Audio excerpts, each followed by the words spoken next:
ध्यान। ध्यान यानी मेडिटेशन। मेडिटेशन क्या है? मेडिटेशन के क्या क्या रूप हो सकते हैं? मेडिटेशन के क्या क्या संदर्भ हो सकते हैं? या इसके बारे में अगर विस्तृत से जाना जाए तो मेडिटेशन क्यों किया जाता है और इसके क्या क्या फायदे हो सकते हैं, इसके बारे में हम आज चर्चा करेंगे।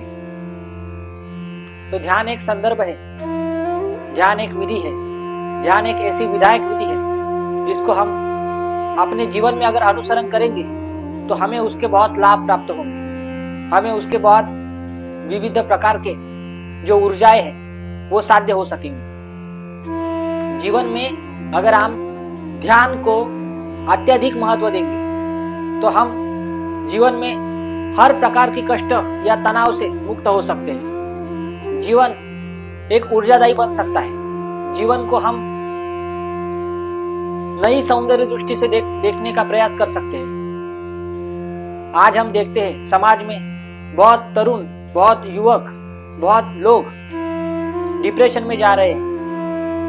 डिप्रेशन के कई कारण हो सकते हैं, परंतु डिप्रेशन, स्ट्रेस या मन के जो विकार है ये सब ध्यान से दूर हो सकते हैं, क्योंकि ध्यान ही एक ऐसा माध्यम है जो हमें सुख और शांति की कड़ी तक ले जाता है। सुख और शांति के पावन स्तर पर हमें ले जाने पर प्रयास करता है। तो ध्यान के क्या मार्ग हो सकते हैं, ध्यान की क्या विधि है, ध्यान के बारे में हम अगर जब चर्चा करते हैं तब तक भारत का ध्यान के क्षेत्र में क्या क्या स्थान है, भारत की ध्यान के क्षेत्र में क्या क्या उपलब्धि है, इसके बारे में हमें जान लेना चाहिए। प्राचीन काल से भारत ने इस विश्व के ऋषि मुनियों को जो ज्ञान दिया है वो भारत ने ही दिया है। भारत ने ही संपूर्ण विश्व को, भारत ने ही संपूर्ण पाश्चिमात्य जगत को योग का साधन प्राप्त करवा दिया है।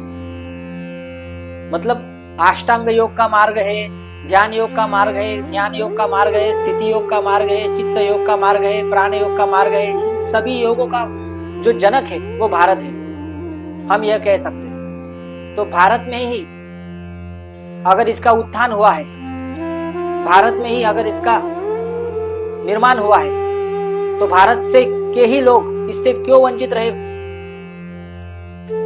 आज ऐसी स्थिति बन चुकी है कि बहुत से लोगों को ध्यान क्या है यह मालूम ही नहीं है, मेडिटेशन क्यों किया जाता है यह मालूम ही नहीं है, प्राणायाम क्यों किया जाता है यह मालूम ही नहीं है, क्योंकि भारत ही उसकी जनक भूमि है। तो ध्यान के बारे में आज हम विस्तृत रूप से जानकारी लेंगे कि ध्यान क्या है, ध्यान किस प्रकार से किया जाता है और ध्यान किस तरीके से किया जाता है। तो ध्यान के बारे में समझने के लिए ध्यान के 3 तत्व यहाँ पर कहे गए हैं। सगुण ध्यान, निर्गुण ध्यान, शुद्ध अहम ध्यान। ये ध्यान के 3 तत्व हैं जो हमें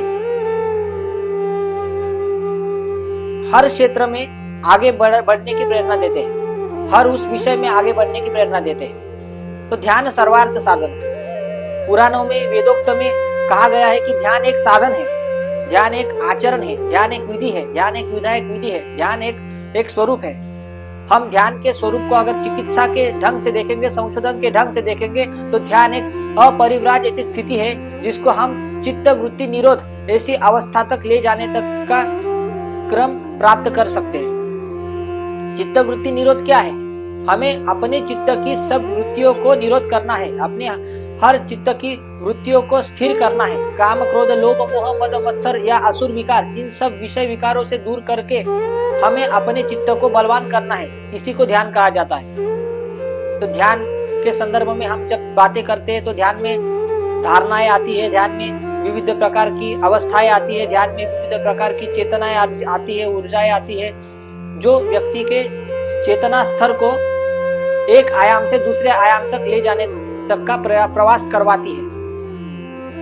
मतलब प्रयास ही ध्यान है। आप जब तक प्रयास नहीं करेंगे तब तक आप ध्यान के बारे में कितना भी सुनेंगे तब तक आप उससे कुछ भी फल प्राप्त नहीं कर सकते। क्योंकि जब आप खुद ध्यान करेंगे, चिंतन करेंगे, उपासना करेंगे, नामस्मरण करेंगे, तो ही आप ध्यान को संपूर्ण ढंग से जानने का प्रयत्न कर सकते हैं। तो ध्यान सर्वार्थ साधन, ध्यान साधकस्य निर्वाण, धरी सुमति मोक्षाची आन, ये जानिव जितेंद्रिय समान। तो ध्यान को वेदों में कहा गया है कि यह जितेंद्रिय समान है। जितेंद्रिय यानी क्या? जिस व्यक्ति या जीव ने अपने सभी इंद्रियों पर विजय प्राप्त कर लिया है, ऐसा व्यक्ति तथा जीव जितेंद्रिय माना जाता है। तो यह साधक का निर्वाण है। साधक अपने आचरण में उसको निर्वाण पथ की अवस्था तक ले जाने तक का कार्य ध्यान करवाता है। मतलब ध्यान एक सीढ़ी है। आप ध्यान को किस रूप से देखते हैं, किस ढंग से देखते हैं, किस आचरण से देखते हैं, हर आचरण, हर वो रूप, हर वो स्वरूप आपको ध्यान की एक गहन अवस्था तक ले जाता है। उसको कहते हैं समाधि।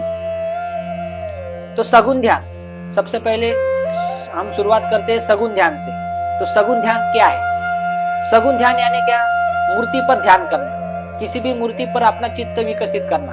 कि समझ लो कि आपने एक अपने घर में जो मूर्तियां रखी है, भगवान की मूर्तियां रखी है, उन मूर्तियों का अगर आप ध्यान करते हैं, उन मूर्तियों की अगर आप धारणा करते हैं, धारणा मतलब क्या? किसी भी एक बिंदु पर अगर आप अपने चित्त को संयम उस पर कर पाएंगे तो आपने उसमें धारणा विकसित कर ली, ऐसा उसका अर्थ होता है। तो सगुण ध्यान क्या है? सगुण ध्यान मतलब किसी भी मूर्ति या किसी भी एक स्वरूप को देखना और साकार स्वरूप को देखकर उसकी उपासना करना, इसको सगुण ध्यान कहा गया है। जो सविकल्प ध्यान है, मतलब विकल्प, किसी भी विकल्प को धारण करके जो ध्यान किया जाता है उसको सविकल्प ध्यान कहा जाता है। दूसरी ध्यान की पद्धति है निर्गुण ध्यान। निर्गुण ध्यान मतलब क्या? कि इसमें कोई मूर्ति पूजा का स्थान नहीं है, इसमें कोई ऐसा बाह्य स्वरूप का स्थान नहीं है। जो लोग मानते हैं कि निसर्ग ही भगवान है, निसर्ग ही परमात्मा है, हम निसर्ग की ही पूजा करते हैं, तो इसको हम निर्गुण ध्यान की अवस्था बता सकते हैं। तीसरी ध्यान की सीढ़ी है शुद्ध अहम ध्यान। शुद्ध अहम ध्यान मतलब क्या? शुद्ध अहम ध्यान मतलब परब्रह्म सम ममत्वेची प्रतिमा। मतलब जो व्यक्ति खुद को ही परब्रह्म मानेगा, मैं ही ब्रह्मा हूँ, मुझे किसी चित्त को उपासना करने की जरूरत नहीं, मुझे किसी बाह्य चित्त को उपासना करने की जरूरत नहीं, ऐसा विरक्ति सत्व जिस व्यक्ति ने उपासिक ढंग से प्राप्त कर लिया है, ऐसा व्यक्ति जो है वह है शुद्ध अहम उपासिक। मतलब ध्यान की ऐसी 3 विधियां हैं जो हम प्राप्त करके किसी भी धारणा को साध्य कर सकते हैं, किसी भी उपासना को साध्य कर सकते हैं, किसी भी तत्व को साध्य कर सकते हैं। ध्यान यानी मेडिटेशन। मेडिटेशन की 3 कलाएं हैं। आप इसको कला देखो, आप इसको रूप देखो, आप इसको शास्त्र रूप से समझो, या आप इसको धर्म मानो, या किसी भी ढंग से मानो, परंतु ये आपको मन शांति की हर उच्च अवस्था तक ले जाने में सक्षम है, ऐसा मैं कहता हूँ। तो समाधि युक्त अंतर्भूत ध्यान दास मने चित्त वृत्ति का शरण, ये जानिव जितेंद्रिय समान। मतलब क्या? कि यह हर अवस्था, जो ध्यान की जो अवस्था है वह आपको समाधि अवस्था तक ले जाने में सक्षम करती है। समाधि की अवस्था तक आप जब जाते हैं तब आपको सब चीजें समदृष्टि समान दिखाई पड़ती है, सब चीजें समता के दृष्टिकोण से दिखाई पड़ती है। हर चित्त में आपको परमात्मा दिखाई पड़ता है। तो परमात्मा ही परम है, परमात्मा ही ज्ञानी है, परमात्मा ही उन्नत है, परमात्मा ही शाश्वत है, और शाश्वत सत्य तक जाने का क्रम ही मार्ग है, और यह क्रम ही ध्यान है। और ध्यान की अपेक्षा हम जब करते हैं तब ध्यान की हर उपासनाएं हमको चित्त के चारित्र्य बल तक पहुंचाने का काम करती है। ऐसे हम ध्यान की व्याख्या कर सकते हैं।